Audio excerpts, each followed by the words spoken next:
ஆதி, இப்ப ஊட்டி போறோம்னு நினைக்கும் போதே எனக்கு ரொம்ப சந்தோஷமா இருக்கு. என் செல்ல ஆதி என்று அவன் கன்னத்தை பிடித்து முத்தம் வைக்க அந்த நிமிடம் ஆதி தன்னையே மறந்து உறைந்து விட்டான். அதை பார்த்த வைஷு, ஆதி என்னாச்சி, ஏன் இப்படி ஸ்டன் ஆகிருக்கீங்க? இப்போ என்னடி பண்ண? நானா கேட்கும் போது கொடுக்க மாட்டேன், ஆனா நான் எதிர்பார்க்காத நேரத்துல வாண்டடா வந்து கிஸ் பண்ணிட்டு போயிடுறேன். ஐயோ ஆதி, மெதுவா பேசுங்க, ஃப்ரண்ட்ல டிரைவர் அண்ணா இருக்காங்கல்ல.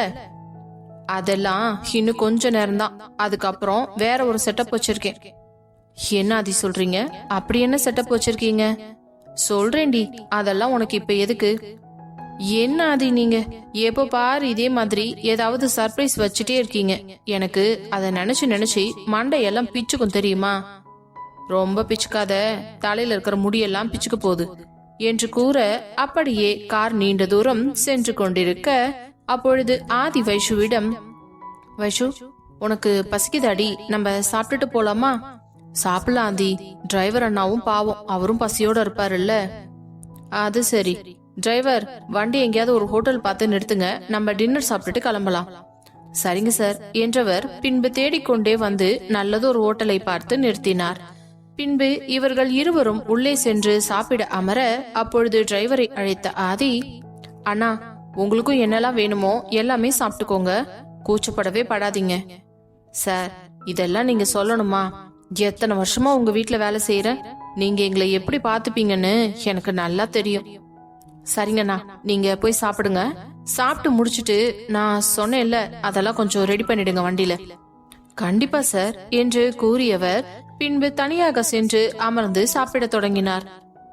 ஆதியும் வைஷுவும் தங்களுக்கு தேவையானவற்றை ஆர்டர் செய்து சாப்பிட்டனர். இரவு நேரம் என்பதால் கொஞ்சம் கம்மியாகவே சாப்பிட்டுக் கொண்டனர். பிறகு ஒரு வழியாக சாப்பிட்டு முடித்ததும் பில் செட்டில் பண்ணிவிட்டு வெளியே வந்த ஆதி டிரைவரை பார்க்க, டிரைவர் உடனே, சார் நீங்க சொன்ன மாதிரி எல்லாமே ரெடி பண்ணிட்டேன். சரியண்ணா, நீங்க வண்டி எடுங்க என்று கூறினான். பிறகு வண்டியை எடுத்துக்கொண்டு அவர்கள் முன் நிறுத்த, சரி வைஷு நம்ம கிளம்பலாமா? போலாதி, இப்பவே கிளம்புனாதானே சீக்கிரம் போக முடியும். அவ்வளோ அவசரம்? சரி வா என்று கார் கதவை திறந்து கொண்டு அவளை உள்ளே அமரச் செல்ல, கதவை திறந்தவுடன் உள்ளே பார்த்தவளுக்கு அப்படி ஒரு ஆச்சரியம். என்ன அது இது, நம்ம கார் எப்போ பெட்டா மாறுச்சு? அதெல்லாம் அப்படிதான், நான் நினைச்சா என்ன வேணாலும் மாறும், நீ ஃபர்ஸ்ட் உள்ள ஏறு என்றதும் அவளுக்கு சந்தோஷம் தாங்க முடியவில்லை. சப்பலை கழட்டி அந்த காரின் ஒரு ஓரமாக உள்ளே வைத்தவள் பின்பு மெதுவாக ஏறி சென்று அந்த மெத்தையில் அமர்ந்தாள். பின்பு ஆதியும் ஏறி அமர்ந்து கொண்டு சுற்றிலும் இருந்த அனைத்து ஸ்கிரீன்களையும் இழுத்து விட்டவன், அண்ணா வண்டி எடுக்கலாம் என்று கூற, சரிங்க சார் என்றவர் வண்டியை ஸ்டார்ட் செய்து ஓட்டத் தொடங்கினார். அதே நேரம் வைஷு ஆதியிடம், ஆதி சான்ஸே இல்ல, நைட் ஃபுல்லா டிராவல் பண்ணணுமே, எப்படிதான் உட்காந்துட்டு போக போறோமோ தெரியலையே, அங்க போனா எப்படி சுத்தி பார்க்க முடியும், டயர்டா இருக்கும்னு நினைச்சு ரொம்ப கவலைப்பட்ட தெரியுமா? ஆனா நீங்க இப்படி ஒரு செட்டப்பை ரெடி பண்ணுவீங்கன்னு எனக்கு தெரியாம போச்சு பாருங்களேன். என்ன நினைச்ச நீ? என்ன, என் பொண்டாட்டிக்காக நான் என்ன வேணாலும் செய்வேன், எனக்கு தெரியாதா உன்னால அவ்வளவு தூரம் டிராவல் பண்ணா தாங்க முடியாது, உடம்பு டயர்ட் ஆயிடும்னு, அதுக்குதான் இந்த மாதிரி ரெடி பண்ணேன். சரியாதி, நம்ம இப்பதான் சாப்பிட்டு இருக்கோம், உடனே படுக்க வேண்டாம், கொஞ்ச நேரம் ஏதாச்சும் கேம் விளையாடலாமா? என்ன விளையாடுறது வைஷு? உங்களோட போன்ல லூடோ இருக்கா? என்ன? அதான் ஆதி, லூடோ கேம் அது இருக்கா? என்னடி என்ன குழந்தைங்கன்னு நினைச்சிட்டியா லூடோ கேம் எல்லாம் டவுன்லோட் பண்ணி வைக்கிறதுக்கு? அட என்ன ஆதி, சின்ன குழந்தைங்க தான் விளையாடணும்னு ஏதாச்சும் சட்டம் இருக்கா என்ன? சரி நீங்க ஃபர்ஸ்ட் உங்களோட மொபைல கொடுங்க. ஏன், எதுக்கு? கொடுங்க ஆதி. போனை கொடுக்கறதுக்கு ஏன் இவ்ளோ யோசிக்கிறீங்க? அந்த போனுக்குள்ள அப்படி என்ன ரகசியம் இருக்கு? அம்மா தாயே, இந்தா போனு, அதுல ஒரு வெண்ணையும் இல்ல, நீயே வச்சுக்க என் போனை என்றதும், அந்த பயம் இருக்கணும் என்று போனை வாங்கியவள், ஆதி பாஸ்வேர்டு என்ன போட்டு கொடுங்க வைஷு என்றான். சொல்லுங்க ஆதி, இப்போ எதுக்கு கூப்பிடுறீங்க? அடியே பாஸ்வேர்டு தான் வைஷு என்றதும் அவள் கண்கள் அப்படியே விரிந்து விட்டது. நிஜமாவே என்னோட நேம் தான் பாஸ்வேர்டா வச்சிருக்கீங்களா? ஆமா, என் பொண்டாட்டியோட பேரு தானே வைக்க முடியும். அதுவும் சரிதான் என்றவள் அவளுடைய பேரை டைப் செய்யவும் மொபைல் ஸ்கிரீன் லாக் ரிலீஸ் ஆனது. பின்பு போனில் லூடோ கேமை டவுன்லோட் செய்யலாம் என்று அவள் டவுன்லோட் செய்து முடிக்க அதே நேரம் ஆதியோ, எதுக்குடி என் போன்ல இதெல்லாம் டவுன்லோட் பண்ற? யாராச்சும் பார்த்தாங்கன்னா என்ன சின்ன குழந்தைன்னு நினைச்சுப்பாங்க. என்ன ஆதி, நாம இந்த டிராவல்ல தானே விளையாட போறோம், அதுக்கப்புறம் அன்இன்ஸ்டால் பண்ணிடலாம், சரியா? ஓகே ஓகே என்று அவன் கூற மொபைலை எடுத்து இருவரின் நடுவிலும் வைத்துவிட்டு மிகவும் உற்சாகமாக விளையாட்டை தொடங்கினர். நீண்ட நேரம் இப்படியே சென்று கொண்டிருக்க ஒரு தரமும் வைஷ்ணவி தோற்றுக்கொண்டே இருந்தாள். அது ஆதிக்கு மிகவும் வருத்தமாக இருந்தது. என்னடா இது, ஆட்டோமேட்டிக்கா இருக்குது, இதுல நான் எப்படி வைஷுக்கு ஹெல்ப் பண்றது?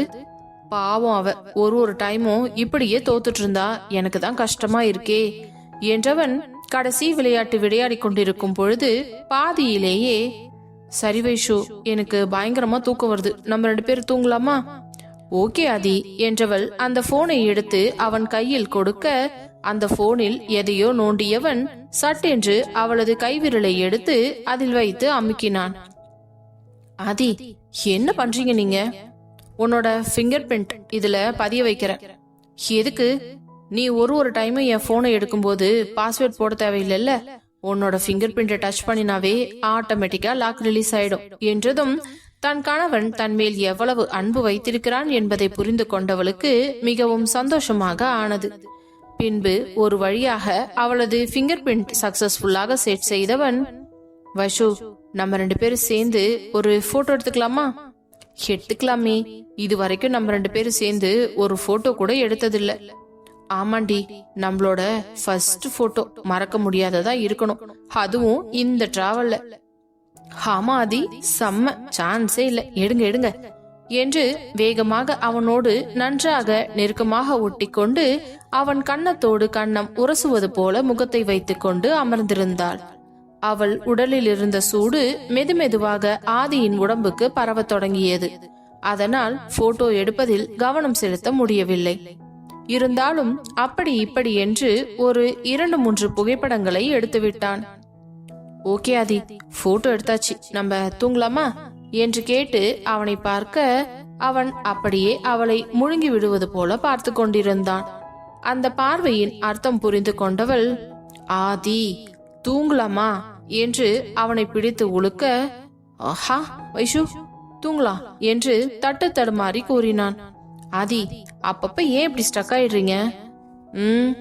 என்ன வைஷு பண்றது, உன்னை பார்த்தாலே இப்படி ஆயிடுது, சரி வா என்று இருவரும் ஒன்றாக படுத்துக்கொண்டு போர்வையை எடுத்து போர்த்தி கொண்டனர். மெதுவா பேசுங்க ஆதி, நம்ம எது பேசினாலும் டிரைவர் அண்ணாக்கும் கேட்கும் இல்ல. கேட்காதுடி. என்ன அது இப்படி சொல்லிட்டீங்க?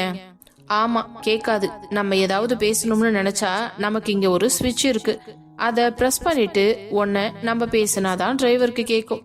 அதே மாதிரி டிரைவர் அண்ணா நம்ம கிட்ட பேசணும்னு நினைச்சா அவர்கிட்ட ஒரு கண்ட்ரோல் இருக்கு, அத பிரஸ் பண்ணிட்டு அவர் பேசினார்னா அவர் பேசுறது மட்டும் தான் நமக்கு கேட்கும், நாம பேசுறது அவருக்கு கேட்காது. நம்ம அப்போ இந்த பட்டனை பிரஸ் பண்ணினோம்னா தான் நம்ம பேசுறதும் அவருக்கு கேட்கும், புரியுதா? ஆனாலும் ஆதி, நீங்க சரியான ஃப்ராடு தான். என்னடி, நம்ம ஊருக்கு போறோம்னு இந்த காரை நானே பார்த்து பார்த்து ரொம்ப செலக்ட் பண்ணி ரெடி பண்ணியிருக்கேன், இந்த மாதிரி ஆப்ஷன் எல்லாம் வேணும்னு கேட்டு.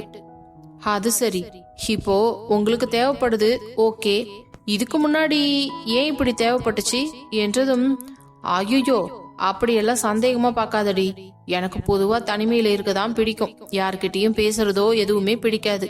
அதனால நான் லாங் டைம் எல்லாம் போகும்போது இந்த மாதிரி தான் பண்ணிக்குவேன். மேக்சிமம் ஃபிளைட் அதிகம் நான் யூஸ் பண்ண மாட்டேன், அங்கங்க நிறுத்தி நிறைய இடத்த ரசிச்சு பார்த்துட்டு போற மாதிரி இருக்கும் என்றான்.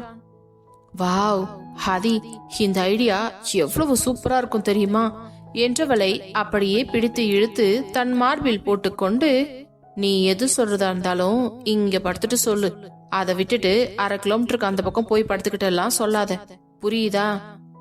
ஆனாலும் ஆதி, எது நடந்தாலும் சரி, உங்க விஷயத்துல நீங்க ரொம்ப கருத்தா இருக்கீங்க என்றவளின் முகத்தின் தாடையை நிமிர்த்தி பிடித்தவன் அப்படியே அவளது உதட்டில் மெதுவாக ஒரு முத்தம் வைத்து எடுத்தான்.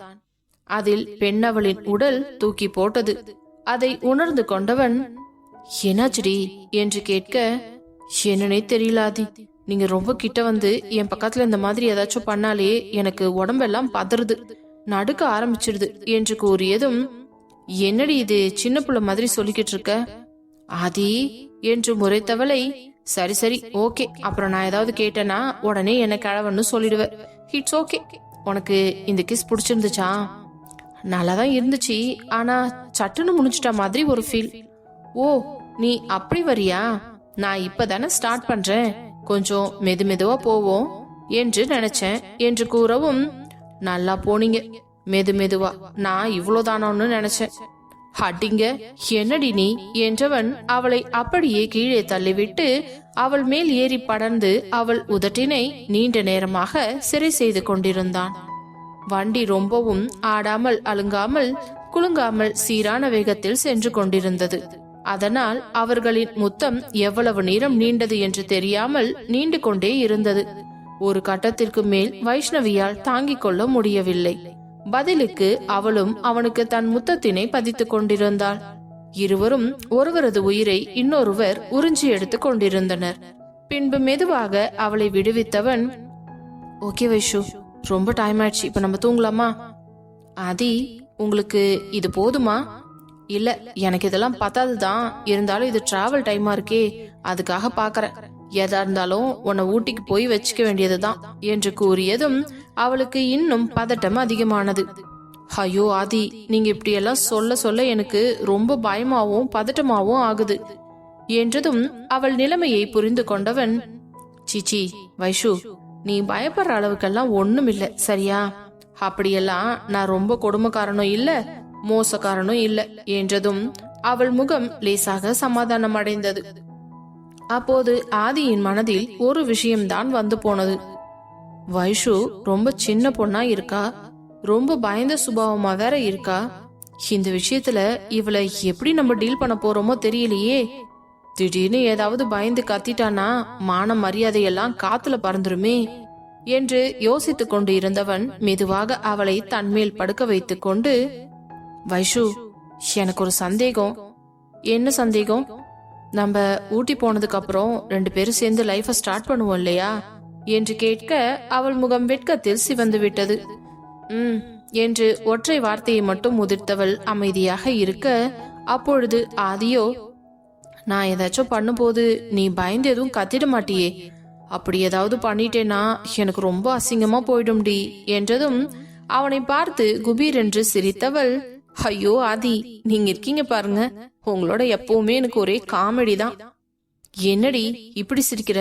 உனக்கு எப்படி சொல்லி புரிய வைக்கிறதுன்னு தெரியலையே. சரி, உனக்கு இந்த ஹஸ்பண்ட் அண்ட் ஒய்ஃப் ரிலேஷன்ஷிப் பத்தி ஏதாச்சும் தெரியுமா, ஐடியா இருக்கா என்று கேட்டதும், ஏன் ஆதி இதெல்லாம் கேக்குறீங்க? இல்லடி, உனக்கு எந்த அளவுக்கு தெரிஞ்சிருக்குன்னு தெரிஞ்சா எனக்கு கொஞ்சம் வசதியா இருக்கும்ல. ஆதி, நான் கொஞ்சம் கேள்விப்பட்டிருக்கேன், அப்புறம் தமிழ் ரொமான்டிக் நாவல்ஸ் எல்லாம் நிறைய படிச்சிருக்கேன், அதனால ஓரளவுக்கு எனக்கு தெரியும் என்றதும், ஓகே, ஏதோ கொஞ்சமாவது உனக்கு தெரிஞ்சிருக்கே, அது வரைக்கும் ரொம்ப சந்தோஷம். அப்புறம் ஆதி, எனக்கு இன்னொரு பயம் இருக்கு. என்னடி பயம்? இல்ல, புருஷன் பொண்டாட்டி 2 பேரும் நீங்க சொல்ற மாதிரி அந்த ரிலேஷன்ஷிப்ல இருக்கும் பொழுது ஒய்ஃபுக்கு, அதாவது எனக்கு பெயின் இருக்கும்னு சொல்றாங்களே, அது உண்மையா ஆதி என்றதும் அவனுக்கு பக்கென்று ஆகிவிட்டது. எதை நினைத்து அவன் பயந்தானோ அதை நினைத்துதான் அவளும் பயந்து கொண்டு இருக்கிறாள் என்பதை புரிந்து கொண்டவன், அப்படியெல்லாம் இருக்காது வைஷு, அது எல்லாருக்கும் அதே மாதிரி இருக்காது, ஒரு சில பேருக்கு அப்படி இருக்கும். ஃபர்ஸ்ட் டைம் பண்ணும்போது கொஞ்சம் அப்படி இருக்கிறதுக்கு வாய்ப்பு இருக்கு. என்ன ஆதி இப்படி எல்லாம் சொல்றீங்க? நீ கவலையே படாத, உன் பயத்தை போக்கி உன்னை வழி இல்லாம பத்திரமா பாத்துக்க வேண்டியது என்னோட பொறுப்பு, சரியா? சரி, ஓகே. ஆனா வைஷு, நீ இப்படி பேசுனதுக்கே என் உடம்பெல்லாம் ஒரு மாதிரியா ஆயிடுச்சு என்றதும், சி போங்காதி, எனக்கு ரொம்ப வெக்கமா இருக்கு. ஃபர்ஸ்ட் நம்ம 2 பேரும் படுத்து தூங்கலாம் வாங்க. எங்க போய் இதுக்கு மேல தூங்குறது, சரிவா, முயற்சி பண்ற என்று அவளை இறுக்கமாக அணைத்து கொண்டு உறங்குவதற்கு முயற்சி செய்து கொண்டிருந்தான். ஒரு குழந்தையைப் போல தன் மார்புக்குள் ஒளிந்து படுத்துக் கொண்டிருந்தவளின் தலையை தடவி கொடுத்து கொண்டு இருந்தவன் அவனும் அசதியில் அப்படியே உறங்கிவிட்டான். ஒரு வழியாக பொழுது விடிந்தது. அப்பொழுது டிரைவர் அவர்களுக்கு குரல் கொடுத்தார். சார், எங்கேயாச்சும் கடையில நிறுத்தணுமா என்று கேட்க, அண்ணா, நம்ம ரெசார்ட் போறதுக்கு இன்னும் எவ்வளவு நேரம் இருக்கு? இன்னும் 1 hour இருக்கு சார். அப்படின்னா டைரக்டா நம்ம அங்கேயே போயிடலாமே, எதுக்கு இங்க வேற நிறுத்திக்கிட்டு? ஓகே சார், எனக்கு ஒன்றும் பிரச்சனை இல்லை, உங்ககிட்ட கேட்கறதுக்காக தான். சரிங்க அண்ணா, நீங்க இப்போதைக்கு எங்கேயாச்சும் ஒரு ஓரமா நிறுத்துங்க. நாங்க எழுந்து கொஞ்சம் ஃபேஸ் வாஷ் பண்ணிட்டு இந்த பெட்டை எல்லாம் அரேஞ்ச் பண்ணிடுறோம், சரியா என்றதும் ஓகே சார், கண்டிப்பா என்றவர் சிறிது தூரத்திலேயே ஒரு ஓரமாக சென்று காரை நிறுத்தினார். பின்பு காரிலிருந்து இறங்கியவன் டிரைவரை பார்த்து, அண்ணா, இங்க பக்கத்துல ஏதாவது டீ கடை இருந்துச்சுன்னா நீங்க போய் டீ காஃபி ஏதாவது குடிக்கிறதா இருந்தா குடிச்சிட்டு வாங்க, போங்க. அதுக்குள்ள நாங்க இதெல்லாம் அரேஞ்ச் பண்றோம். சரி சார் என்றவர் அப்படியே நடந்து கொஞ்ச தூரம் சென்று ஒரு டீ கடை இருப்பதை பார்த்து விட்டு அங்கே சென்றார். அதற்குள் ஆதி படுக்கை செட்டப் அனைத்தையும் எடுத்துவிட்டு சீட்டை எல்லாம் நிமிர்த்தி வைத்தான். பிறகு தண்ணீர் பாட்டில் எடுத்து வைஷுவிடம் கொடுத்து, வைஷு, ஹிந்தா, ஃபேஸ் வாஷ் பண்றதா இருந்தா பண்ணிக்கோ, நம்ம ரிசார்ட்ல போயிட்டு குளிச்சுக்கலாம், சரியா? ஓகே ஆதி என்றவள் பின்பு கீழே இறங்கி வந்து ஒரு ஓரமாக நின்று முகத்தை மட்டும் கழுவிக்கொண்டு தனது ஆடைகளையும் தலையையும் சரி செய்து கொண்டவள் பின்பு மீண்டும் காரில் வந்து அமர்ந்து கொண்டாள். ஆதியும் அதே போல முகம் கழுவி விட்டு வந்து அவள் அருகே வந்து அமர டிரைவர் வந்து வண்டியை ஸ்டார்ட் செய்தார். பின்பு இருவரும் இரண்டு பக்கமும் அழகாக வேடிக்கை பார்த்து கொண்டு வந்திருந்தனர். வண்டி ஹில்ஸில் சென்று கொண்டிருக்க வைஷுவிற்கு அளவிட முடியாத சந்தோஷம் வந்து சேர்ந்தது. ஆதி, இந்த ஜன்னல் கண்ணாடிய நான் கொஞ்சம் திறந்துக்கவா? திறந்துக்கோடி, இது என்ன கேள்வி என்றதும் கண்ணாடியை கீழே இறக்கிவிட்டு சில்லென்று வரும் அந்த இயற்கை காற்றை ரசித்தபடி மிகவும் குதூகலமாக வந்து கொண்டிருந்த தன் மனைவியை பார்த்தவன் மெதுவாக அவளது தோளில் கையை போட்டு இறுக்கமாக அணைத்து கொண்டு, வைஷு, உனக்கு குளிர்தா? ஆமா ஆதி, கொஞ்சம் லைட்டா குளிர்ற மாதிரி தான் இருக்கு என்றவளிடம், அதான் நான் உன் மேல கை போட்டு புடிச்சிருக்கேன், இப்போ உனக்கு ஓகே தானே? ஓகே தான் என்றவள், அங்க பாருங்க எவ்வளவு சூப்பரா இருக்கு என்று போகும் இடமெல்லாம் அவனுக்கு சிறு குழந்தையை போல காட்டிக்கொண்டு மகிழ்ந்து வந்தாள். பின்பு ஒரு வழியாக ரிசார்ட் வந்து சேர்ந்ததும் இருவரும் கீழே இறங்கி ரிசப்ஷனில் சென்று தங்களுடைய பெயரை கூறி பதிவு செய்தனர். உடனே ரூம் சாவி கொடுக்கப்பட்டதும் டிரைவர் அவரது லக்கேஜ்களை எடுத்துக்கொண்டு பின்னாலேயே வந்தார். பின்பு அறையில் பெட்டிகளை வைத்தவர், சார், நான் கார்ல இருக்கேன் என்றதும், இல்லனா, உங்களுக்கு இங்க தனியா ரூம் அரேஞ்ச் பண்ணிருக்கேன், ரிசப்ஷன்ல சொல்லியிருக்கேன், நீங்க கீ வாங்கிக்கோங்க. ரொம்ப தேங்க்ஸ் சார். இருக்கட்டும்னா, கொஞ்ச நேரம் ரெஸ்ட் எடுத்துக்கோங்க, நல்லா ரெஃப்ரெஷ் ஆயிட்டு ஒரு 1 hour இல்ல 2 hours கழிச்சு அப்படியே கொஞ்ச நேரம் வெளியே போயிட்டு வரலாம். ஓகே சார், கண்டிப்பா என்றவர் சந்தோஷமாக ரிசப்ஷனுக்கு சென்று சாவி வாங்கி கொண்டு தன்னுடைய அறைக்கு சென்று ஓய்வெடுத்து கொண்டார். அறைக்குள் நுழைந்த உடனேவே வைஷு அப்படியே ஆ என்று வாயை பிளந்து கொண்டு அந்த அறையை பார்த்து கொண்டிருந்தாள். ஆதி, இது என்ன ஹோட்டல் ரூம் தானா இல்ல வேற ஏதாவதா? ஏன்டி இப்படி கேக்குற? இல்ல, இந்த ரூம் எப்படி இருக்கு தெரியுமா? சும்மா அரண்மனை மாதிரி இருக்குது. வாவ், நம்ம ரூம்குள்ளேயே ஸ்விம்மிங் எல்லாம் இருக்கா? ஆமாமா, நம்ம 2 பேர் மட்டும் தனியா குளிக்கலாம், சரியா? சி, எப்ப பாரு உங்களுக்கு இதே பேச்சுதான். என்னடி, இங்க வந்தோம் இப்படி பேசினா அப்புறம் நான் என்னதான் பண்றது? சரி சரி, அதெல்லாம் அப்புறம் பாக்கலாம். ஃபர்ஸ்ட் நான் ஓடி போய் ரூம் ஃபுல்லா பாத்துட்டு வந்துடுறேன். சரி சரி போ என்றவன் மெத்தையில் அப்படியே தொப்பென்று விழுந்து விட்டான். உடல் மிகவும் அலுப்பாக இருப்பது போல் தோன்றியது. பின்பு ஒவ்வொரு இடமாக ஓடி ஓடி சென்று பார்த்துவிட்டு வந்த வைஷ்ணவிக்கு சந்தோஷம் தாங்க முடியவில்லை. பின்பு அவளும் வந்து மெத்தையில் தொப்பென்று விழுந்துவிட்டு, ஆதி, ரூம் சான்ஸே கிடையாது, அல்டிமேட்டா இருக்கு, எனக்கு ரொம்ப பிடிச்சிருக்கு தெரியுமா? சரி, நான் போய் குளிச்சுட்டு வந்துடவா? ஓகே வைஷு, போய் பச்சை தண்ணியில குளிச்சிடாத, ஜன்னி வச்சிட போகுது, இருக்கிற குளிருக்கு. அதனால பாத்ரூம்ல சுடுதண்ணி வரும், அதை புடிச்சு குளி, சரியா? ஓகே ஆதி, கண்டிப்பா. இந்த குளிர்ல போய் நான் பச்சை தண்ணில கை வைப்பேனா? நீங்களே சொன்னாலும் நான் குளிக்க மாட்டேன். கண்டிப்பா சுடுதண்ணி இருந்துச்சுன்னா தான், அதுதான் எனக்கு ரொம்ப சந்தோஷம். அதெல்லாம் எனி டைமும் சுடுதண்ணி வரும், நீ கவலைப்படாம போ. உனக்கு ஏதாவது ஹெல்ப் வேணும்னா சொல்லு, நான் வரேன்.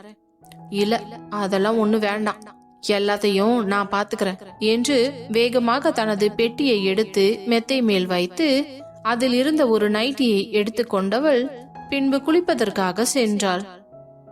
போறா பாரு, நானும் வரேன்னு சொன்னா வேண்டாம்னு சொல்லுறா. இவ எப்பதான் நம்ம வழிக்கு வருவாளோ எப்பதான் இவ கூட சேர்ந்து நான் குளிக்க போறேனோ என்று புலம்பிக் கொண்டு இருந்தவன் பின்பு அவள் வரட்டும் என்று காத்திருந்தான். சிறிது நேரத்திலேயே வெளியே வந்தவள், ஆதி நான் குளிச்சுட்டேன், நீங்க போய் குளிச்சுட்டு வரீங்களா?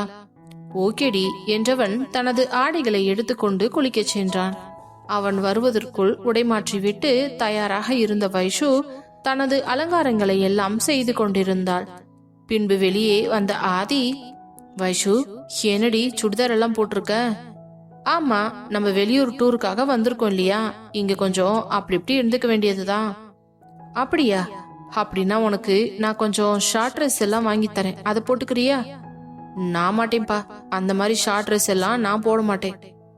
இல்லடி, ரொம்ப ஷார்ட்டாவெல்லாம் இருக்காது, முட்டிக்கு கொஞ்சம் கீழே இருக்கிற மாதிரியே ஃப்ராக் இருக்கு, அந்த மாதிரி எல்லாம் பண்ணலாம்ல என்று அவன் கூறவும், அந்த மாதிரி வேணா ட்ரை பண்ணலாம். அப்படியா? சரி, கவலைப்படாத, இன்னைக்கு நம்ம 2 பேரும் கடைக்கு போய் அந்த மாதிரி ட்ரெஸ் எல்லாம் கொஞ்சம் பர்ச்சேஸ் பண்ணிட்டு வரலாம். அப்புறம் இன்னொரு விஷயம். சொல்லுங்க. அதுலயும் ஏதாவது ஒரு ட்விஸ்ட் வச்சிருப்பீங்களே? அதுவா, வெளியில போடுறதுக்கெல்லாம் அது ஓகே, பட் ரூமுக்கு வந்ததுக்கு அப்புறம் நீ போட்டுக்கிறதுக்கு அதை விட ஷார்ட்டா ஒரு ட்ரெஸ் வாங்கி தரவா? சி போங்காதி, நீங்க ரொம்ப மோசம். என்னடி, வெளியில தான் போட முடியாது, அட்லீஸ்ட் ரூம்குள்ளையாவது போடலாம்ல. அதெல்லாம் அப்புறம் பாத்துக்கலாம் என்றவள், சரி நீங்க சட்னி கிளம்பி வாங்க என்று கூற பின்பு அந்த ஆடைகளை எடுத்து மெத்தை மேல் வைத்து விட்டு ஆடையை மாற்றினான். உடனே வைஷு, ஆதி என்ன பண்றீங்க? ட்ரெஸ்ஸிங் ரூம்ல போய் பண்ணலாம்ல. ஏன், இங்க யாராச்சும் இருக்காங்களா என்ன? நான் இருக்கேனே, நீ என் பொண்டாட்டி தானே, அதெல்லாம் எனக்கு ஒன்னும் பிரச்சனை இல்ல, நான்லாம் ஒன்ன மாதிரி சீன் போட மாட்டேன் என்று அவள் முன்பே ஆடையை மாற்றிக்கொண்டான். அந்நேரம் ஆதியை பார்த்தவளுக்கு மிகவும் வெட்கமாக போய்விட்டது. ஆதி, இருந்தாலும் நீங்க ரொம்ப ஃபாஸ்டா இருக்கீங்க. ஆமாண்டி, பின்ன இங்க வந்தது எதுக்கு? பூஜை பண்றதுக்கா? உன்கிட்ட எல்லாம் பேசிக்கிட்டு இருந்தா வேலைக்கே ஆகாது, சட்டு புட்டுன்னு விஷயத்துல நானே இறங்கிடணும் என்றதும், ஐயோ இப்படியெல்லாம் பேசாதீங்க ஆதி, எனக்கு ரொம்ப பயமா இருக்கு. ஹடிப்போடி, சும்மா நீ எதுக்கு எடுத்தாலும் பயந்துகிட்டே இருப்ப. சரி, நம்மளுக்கு பிரேக்ஃபாஸ்ட் ஆர்டர் பண்ணிடுவா? ஆமா ஆதி, எனக்கு பயங்கரமா பசிக்குது, ஃபர்ஸ்ட் நீங்க அதை செய்யுங்க. சரி என்றவன் போனை எடுத்து அவர்களுக்கு தேவையான உணவையும் டிரைவருக்கு தேவையான உணவையும் அனுப்பி வைக்க சொன்னான். பிறகு 1/4 மணி நேரத்தில் அவர்களுக்கான உணவு கொண்டு வரப்பட்டது. கதவை தட்டியவுடன் எழுந்து சென்று கதவை திறந்தவனுக்கு டிராலியில் அனைத்து உணவுகளும் கொண்டு வரப்பட்டது. அதை வாங்கி கொண்டு பின்பு அவர்களை அனுப்பிவிட்டு அதை தள்ளி கொண்டு வந்து மெத்தையின் அருகே வைத்தவன், வைஷு பிரேக்ஃபாஸ்ட் வந்துருச்சு பாரு, நம்ம 2 பேரும் சாப்பிடலாமா? ஓகே ஆதி என்றதும் இருவரும் சேர்ந்து அந்த டிஃபனை டைனிங் டேபிளில் எடுத்து வைத்துவிட்டு இருவரும் அங்கே சைடில் இருந்த பெரிய கண்ணாடியின் வழியாக வேடிக்கை பார்த்து கொண்டே தங்களது காலை உணவை சந்தோஷமாக சாப்பிட்டு முடித்தனர். பிறகு டிரைவரிடம் இருந்து ஆதிக்கு போன் வரவும், ஓகேண்ணா கிளம்பலாம், நீங்க வண்டி எடுங்க, நாங்க இதோ வந்துடுறோம். சரிங்க சார் என்றவர் போனை வைத்துவிட்டு காரை ஸ்டார்ட் செய்து எடுத்து கொண்டு வந்து நிறுத்த பின்பு ஆதியும் வைஷுவும் வெளியில் வந்து கதவை பூட்டி கொண்டு கிளம்பினர். வைஷு, நீ எதையும் எடுக்கணும்னு அவசியம் இல்ல, எது வேணும்னாலும் நம்ம வாங்கிக்கலாம், சரியா? உன்னோட ஹேண்ட்பேக்கை மட்டும் எடுத்துக்கிட்டு வந்தீங்கன்னா போதும். இல்ல ஆதி, என்கிட்ட ஹேண்ட்பேக்கே இல்ல, நான் தான் யூஸ் பண்றதே இல்லையே. ஆமால, சரி ஓகே, நம்ம போற வழியில ஏதாவது உனக்கு ஒரு ஹேண்ட்பேக் வாங்கிக்கலாம், சரியா? ஓகே, உன் போன் மட்டும் கையில எடுத்துக்கோ. இதோ எடுத்துக்கிட்டேனே. ஆமா, எப்பவுமே மொபைல கையிலேயே இருக்கணும், ஓகேவா? எந்த ஒரு சிந்தனையிலையும் அங்க இங்கன்னு மறந்துலாம் வரக்கூடாது. ஒரு எமர்ஜென்சினா கையில போன் இருந்தாதான் கான்டாக்ட் பண்ண முடியும். கண்டிப்பா ஆதி, நீங்க கவலைப்படாதீங்க, நான் கையிலேயே தான் வச்சிருப்பேன். சரி வா போலாம் என்று அவள் கையை பிடித்து அழைத்து கொண்டு கீழே வந்ததும் கார் தயாராக இருக்கவும் அதில் ஏறி அமர்ந்தவர்கள் நேராக சுற்றி பார்க்கும் இடங்களுக்கு சென்றனர். அப்பொழுது அங்கிருந்த ஒரு கடையில் அழகழகாக ஹேண்ட்பேக்குகள் நிறைய தொங்கிக் கொண்டிருக்க அதை பார்த்த ஆதி, வைஷு அந்த கடையில ஹேண்ட்பேக் எல்லாம் சூப்பரா இருக்கு, வா போய் உனக்கு ஒரு ஹேண்ட்பேக் மட்டும் வாங்கிக்கலாம் என்று அவளை அழைத்து கொண்டு செல்ல அவளும் அவனோடு உற்சாகமாக சென்றாள். மிகவும் அழகான ஒரு பேக்கை தேடி பிடித்து அவளுக்காக வாங்கி கொடுத்தான். பின்பு, வைஷு, உனக்கு இந்த பேக் பிடிச்சிருக்கா? எனக்கு ரொம்ப பிடிச்சிருக்காதி. ஓகே, உனக்கு பிடிச்சிருந்துச்சுன்னா எனக்கு சந்தோஷம்தான். சரி, ஃபர்ஸ்ட் இன்னைக்கு நம்ம எங்க போலாம்? எங்க வேணாலும் போலாம் ஆதி. ஃபர்ஸ்ட் இன்னைக்கு நம்ம போட்டிங் போலாமா? ஜாலியா இருக்கும்ல. அதெல்லாம் ஓகே தான். நம்ம 2 பேரும் மட்டும் போற மாதிரி பெடல் போட் எடுத்துக்கலாமா என்றதும், ஐயோ பெடல்லாம் வேண்டாம், எனக்கு ரொம்ப பயமா இருக்கு, நம்ம மோட்டார் போட் எடுத்துக்கலாம். அப்படி சொல்றியா? சரி ஓகே. ஆனா ஆதி, மோட்டார் போட்ல நிறைய பேர் வருவாங்கல்ல? அப்படியெல்லாம் ஒண்ணுமில்ல, நம்ம 2 பேருக்கு மட்டும் வேணும்னா தாராளமா கேட்டு வாங்கிக்கலாம் என்று கூறியவன் அவள் தோளில் இடித்துவிட்டு, நான் நம்ம 2 பேருக்கு மட்டும்தான் புக் பண்ண போறேன், டிரைவர் மட்டும்தான் இருப்பாரு, ஓகே தானே? ஓகே ஓகே என்று தலையாட்டியதும், அடடடடா, என் பொண்டாட்டி கருத்துக்களை எல்லாம் கச்சிதமா புடிச்சுக்கிறாப்பா என்று கூறியவன் பின்பு அவர்கள் இருவருக்கும் மட்டுமான போட்டிங் டிக்கெட்டை வாங்கி கொண்டு அவளை அழைத்து கொண்டு போட்டிங்கிற்கு சென்றான். போட்டில் ஏறியதில் இருந்து அது மிகவும் வேகமாக போனதால் வைஷுவிற்கு ரொம்பவும் தடுமாற்றமாக இருந்தது. ஆதி, எனக்கு ரொம்ப பயமா இருக்கு, என்ன நல்லா புடிச்சுக்கோங்க ப்ளீஸ். வைஷு, அது எப்படி நான் உன்னை விடுவேன்? நீ தான் என் உயிராச்சே, நீ கவலையே படாத என்றதும் பின்பு இறுக்கமாக அவனது மார்பில் சாய்ந்து கொண்டு அணைத்து கொண்டாள். பின்பு ஒரு வழியாக அங்கிருந்த இடங்களை எல்லாம் சுற்றி பார்த்துவிட்டு அறைக்கு வந்தவர்கள் ஒரு காஃபி மட்டும் ஆர்டர் செய்துவிட்டு குடித்தனர். பிறகு இரவு உணவை தங்களது ரூமுக்கு வர வைத்தவர்கள் முதலில் சென்று ஃப்ரெஷ் ஆகிவிட்டு வரலாம் என்று இருவரும் சென்று கடகடவென்று குளித்துவிட்டு வந்து இரவு உணவை சாப்பிட்டனர். பிறகு சிறிது நேரம் அந்த ரெசார்ட்டிலேயே காலார நடந்து கொண்டிருந்து விட்டு அறைக்கு வந்தவுடன் மெத்தையை பார்த்தவளுக்கு ஒரே அதிர்ச்சி. அந்த மெத்தை முழுவதும் ரோஜா மலர்களால் அலங்கரிக்கப்பட்டு அந்த அறை முழுவதும் நிறைய வாசனை திரவியங்கள் மற்றும் பூக்களால் நிரப்பப்பட்டு மெழுகுவத்தி எல்லாம் ஏற்றப்பட்டு பார்ப்பதற்கு மிகவும் ரொமான்டிக்காக இருந்தது. அதை பார்த்தவளுக்கு ஆதியை பார்த்ததும் வெட்கம் வந்துவிட்டது. ஆதி, இதெல்லாம் உங்க வேலை தானே, எப்ப பண்ணீங்க? ஏய், நான் இங்க ஆர்டர் பண்ணும்போதே அதெல்லாம் சொல்லிட்டேன்டி, அதான் அவங்க எல்லா செட்டப்பையும் நம்ம போயிட்டு வரதுக்குள்ள பண்ணி முடிச்சிட்டாங்க. ஆனாலும் இந்த விஷயத்துல மட்டும் நீங்க ரொம்ப ஃபாஸ்டா தான் இருக்கீங்க. ஆமா, இந்த விஷயத்துல மங்குடி மாதிரி இருந்தா ஒன்னும் வேலைக்கு ஆகாது என்றதும், சரி சரி என்றவள் பின்பு அந்த அலங்காரங்களை ஆசை தீர நின்று பார்த்து கொண்டிருந்தாள். அப்பொழுது ஆதி வைஷுவை அழைத்து இன்று வெளியில் சென்று பர்ச்சேஸ் செய்து வந்த பொருட்களிலிருந்து ஒரு கவரை எடுத்து அவளிடம் கொடுத்தான். என்ன ஆதி இது? இதுவா, நீ போட்டுக்கிறதுக்காக ஒரு ட்ரெஸ் வாங்கியிருக்கேன்டி. என்ன ஆதி சொல்றீங்க? இது எப்ப வாங்குனீங்க? உனக்கு ஹேண்ட்பேக் வாங்கறதுக்காக போனல்ல, அந்த கடையில தான் இருந்துச்சு, அதான் உனக்கு ரொம்ப பொருத்தமா இருக்கும்னு சொல்லிட்டு வாங்கிட்டு வந்துட்டேன். இது போட முடியுமா? இல்ல கீழே ரொம்ப மோசமா இருக்குமா?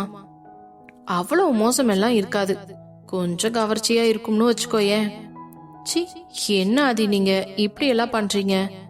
அதெல்லாம் இருக்கட்டும், நீ ஃபர்ஸ்ட் இந்த ட்ரெஸ்ஸ மாத்திக்கோயேன் என்றதும் அதை வாங்கி பிரித்து பார்த்தவளுக்கு முகமெல்லாம் வெட்கத்தில் சிவந்து விட்டது. ஆதி, கண்டிப்பா இந்த ட்ரெஸ் போட்டுதான் ஆகணுமா? கண்டிப்பா போட்டுதான் ஆகணும். இன்னைக்கு நான் என்ன சொல்றேனோ அததான் நீ கேட்கணும் என்று அவன் தீர்மானமாக கூறவும் வேறு வழி இல்லாமல் அந்த ஆடையை வாங்கி கொண்டு உடைமாற்றும் அறைக்கு சென்று மாற்றிக்கொண்டாள். பின்பு அந்த அறையில் இருந்த ஆளுயர கண்ணாடியில் நின்று பார்த்தவளுக்கு ஒரு மாதிரியாகத்தான் இருந்தது. ஆனால் அந்த உடை அவளுக்கு மிகவும் பொருத்தமாக இருந்தது. எப்படித்தான் இந்த ஆதி சைஸ் எல்லாம் இப்படி கரெக்டா வாங்குவாரோன்னு தெரியல. ஃபிட்டிங் எல்லாம் பக்காவா இருக்கு. ஆனா இந்த ட்ரெஸ் நல்லாதான் இருக்கு, கண்டிப்பா வெளியில எல்லாம் போட்டுட்டு போக முடியாது.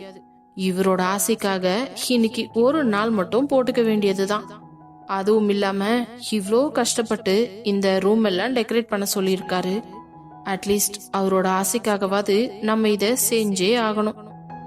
இவ்ளோ நாள் நமக்காக வெயிட் பண்ணவரை நம்ம ஏமாத்த கூடாது என்று நினைத்தவள் மெதுவாக அறை கதவை திறந்து கொண்டு எட்டி பார்த்து, ஆதி, எனக்கு ஒரு மாதிரியா இருக்கு, நீங்க கண்ணை முடிக்கோங்களேன், நான் வரேன். இங்க வந்ததுக்கு அப்புறம் நான் தானே பார்க்க போறேன், அத இப்பவே பாக்குறேனே, பிளீஸ் நான் சொல்றத மட்டும் செய்யுங்க. சரி என்றவன் பின்பு தனது இரு கண்களையும் கைகளால் பொத்தி கொண்டான். மெதுவாக அந்த ஆடையை முட்டி வரைக்கும் இழுத்து இழுத்து விட்டு கொண்டே வந்தவள் பின்பு அவன் முன்னால் வந்து நின்றுவிட்டு, ஆதி என்றதும் கண்ணை திறந்து பார்க்க அதிர்ச்சியில் உறைந்து விட்டான். அவளை பார்த்த உடனேயே அவன் மொத்தமாக பிளாட் ஆகிவிட்டான். வைஷு, சான்ஸே இல்ல, இந்த ட்ரெஸ் உனக்காகவே ரெடி பண்ண மாதிரி இருக்கு. இந்த ட்ரெஸ்ல இன்னும் நீ எவ்வளவு அழகா இருக்க தெரியுமா என்று அவன் கூறவும் அவன் முகத்தை பார்க்காமல் கீழே குனிந்து வெட்கப்பட்டு கொண்டே நின்றிருந்தாள். வைஷு, என்ன பாரேன். போங்காதி, நான் பார்க்க மாட்டேன், எனக்கு ரொம்ப வெக்கமா இருக்கு. அப்படியெல்லாம் வெக்கப்பட்டா எப்படி? இதுக்கு மேலலாம் என்னால என்ன கண்ட்ரோல் பண்ணவே முடியாதுடி என்றவன் அப்படியே டக்கென்று அவளை இரு கைகளாலும் தூக்கி கொண்டு நேராக மெத்தைக்கு செல்ல அவன் மார்பில் முகம் புதைத்து கொண்டு கண்களை இறுக்கமாக மூடிக்கொண்டிருந்தாள். மெதுவாக அவளை மெத்தையில் படுக்க வைத்து அவன் அப்படியே அவள் அருகில் படுத்துக்கொண்டு அவள் தலை முதல் கால் வரை ஒரு இடம் பாக்கியிடாமல் அவன் உதட்டை வைத்து முத்தத்தை பதித்துக் கொண்டிருந்தான். பெண் அவளின் உணர்ச்சிகள் தீயாய் தகித்துக் கொண்டிருந்தது. அவன் ஆசை தீர அவளை அந்த ஆடையுடன் பார்த்துவிட்டு அவள் உடல் முழுவதும் முத்த மழையை பொழிந்து முடித்தவன் பிறகு லைட்டை ஆஃப் செய்துவிட்டு மெதுவாக அவளது ஆடைகளை களைய தொடங்கினான்.